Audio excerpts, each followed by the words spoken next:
At 6 p.m., Jones ordered an officer to run up 3 flags: blue up the foremast, blue up the mainmast, blue and yellow up the mizzen. The flags signaled, "Form line of battle." Jones could see the flags stirring in the dusk. This was the greatest moment of his life, the reckoning for any naval commander, that rare chance for true fame. Jones looked out at the other 3 ships in his little fleet and saw nothing, no response. The other captains simply ignored Jones's command. The Alliance sheered away. The Pallas continued on her previous course. The Vengeance hung back. In those few moments, the odds radically shifted. The larger British warship swung open her gun ports and showed her teeth as a 2-decker with a full lower gun deck of heavy cannon. Jones's ship was old and slow. Many of its very mixed lot of cannon were old and of dubious reliability. The British man-of-war was faster and brand new. Jones was on his own, though not for the first time. He may have sighed, he may have sworn, but more likely his face was a coldly impassive mask. By now, he was accustomed to gross insubordination. Before going into his first decisive single-ship action, against HMS Drake, his crew had almost mutinied. Jones had bullied and cajoled the men into obedience. On this cruise, one of his captains, an irascible, addled Frenchman named Pierre Landais, had been flouting orders at every turn. At one point, Jones and Landais had nearly dueled. Jones had a temper, but now he held it. Or rather, he aimed it. He steered the Bonhomme Richard right for the enemy. Low on the eastern horizon, a full harvest moon was just beginning to rise. The water was still almost glassy. The 2 ships, bristling with cannon, their slow matches eddying smoke in the zephyrs, slowly glided toward each other. 100 yards, 50 yards, 25 yards, the range, Jones later recorded, of a pistol shot. A brush with glory, then oblivion. Then he rose again. On a brilliant summer's afternoon in July 1905, a casket bedecked with the American flag and bearing the body of John Paul Jones was paraded down the avenues of Paris. A squadron of French cuirassiers in glittering helmets and breastplates led the way, followed by a column of 500 U.S. Navy bluejackets. The American sailors in the honor guard were chosen according to one contemporary account for their height. All were over 6 feet, and manly good looks. "Quel beau garçon," whispered the French ladies in the vast cheering crowd, which surged against the barricades. Down the Champs-Élysées, across the grandly ornate Pont Alexandre, the cortège made its way. At Les Invalides, before the gilded dome of the tomb of Napoleon, stood a pavilion hung in royal purple velvet, adorned with martial emblems and battle-axes. There Jones' casket rested, while the diplomats and statesmen made speeches to the glory of his name. A U.S. Navy squadron of cruisers awaited at Cherbourg to take him to America. The squadron, Brooklyn, Tacoma, Galveston, and Chattanooga, steamed westward across the Atlantic, to be met by 7 battleships passing through the Virginia Capes, up the Chesapeake Bay, to the U.S. Naval Academy at Annapolis. On July 24th, the casket was carried past rows of midshipmen, standing to attention along the seawall, while the Academy band played Chopin's Funeral March, and cannon boomed a salute. The homecoming had been long delayed. Jones had died, lonely and feeling forgotten, in Paris in 1792. His casket had been interred for over a century in a graveyard so obscure that it had been paved over.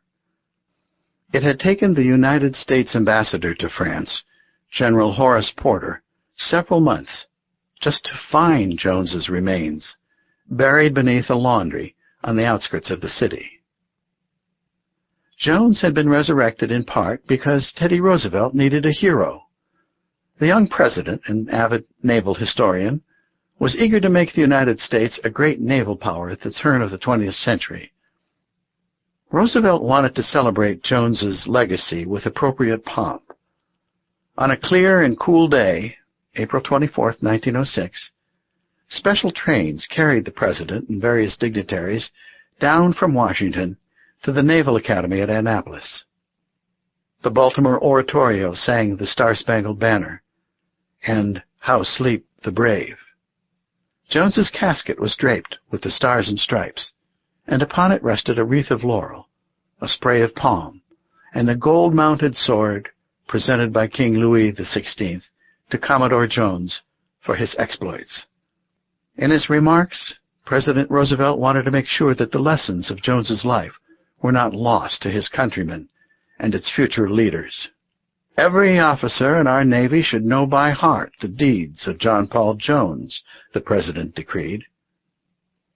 From then on, all midshipmen were required to memorize Jones's purported pronouncements on the correct training and proper manners of an officer and a gentleman. Beneath the transept of the Naval Academy Chapel, Jones was laid to his final rest in a marble sarcophagus modeled after Napoleon's own crypt. "He gave our Navy," reads the inscription on the tomb, "its earliest traditions of heroism and victory."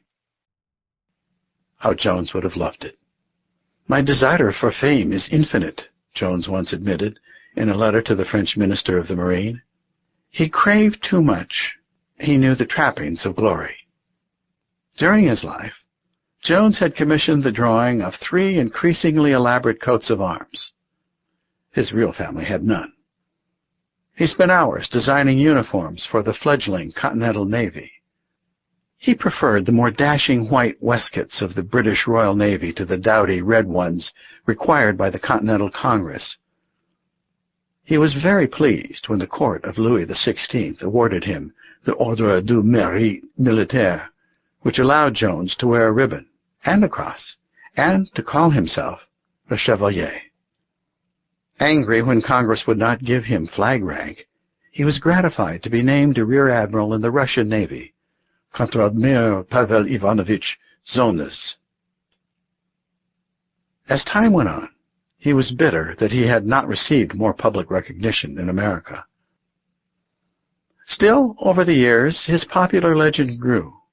In cheap penny chapbooks, British children in the late 18th century read about the terrifying pirate Paul Jones, who had plundered their seacoast. Throughout the 19th century, authors with a romantic bent, Alexander Dumas, James Fenimore Cooper, William Thackeray, Rudyard Kipling, made him a character in biography and fiction. He was exalted as an audacious Viking in a fictionalized telling of his triumphs, Israel Potter, by Herman Melville. Teddy Roosevelt's cousin Franklin was entranced by the legend. In the mid-1920s, FDR wrote a perfectly awful screenplay treatment of Jones's life. At a strategy meeting during World War II, FDR's aide, Harry Hopkins, had to interrupt the president as he digressed into a debate over Jones's tactics against the Serapis with the British Prime Minister Winston Churchill. In 1958, to the delight of schoolboys, including this one, Hollywood finally did discover Jones. In John Paul Jones, actor Robert Stack bellowed from the burning deck at the climax of Jones's epic sea battle, "I have not yet begun to fight," stirring words Jones probably never said, though he did shout out a refusal to strike his flag. Today, Jones has largely vanished from high school history books, and his glory in life did not begin to match his outsized dreams. He never did fulfill his ambition to become a great blue ocean fleet commander. He imagined America as a mighty sea power long before the country had the capacity or the will to become one.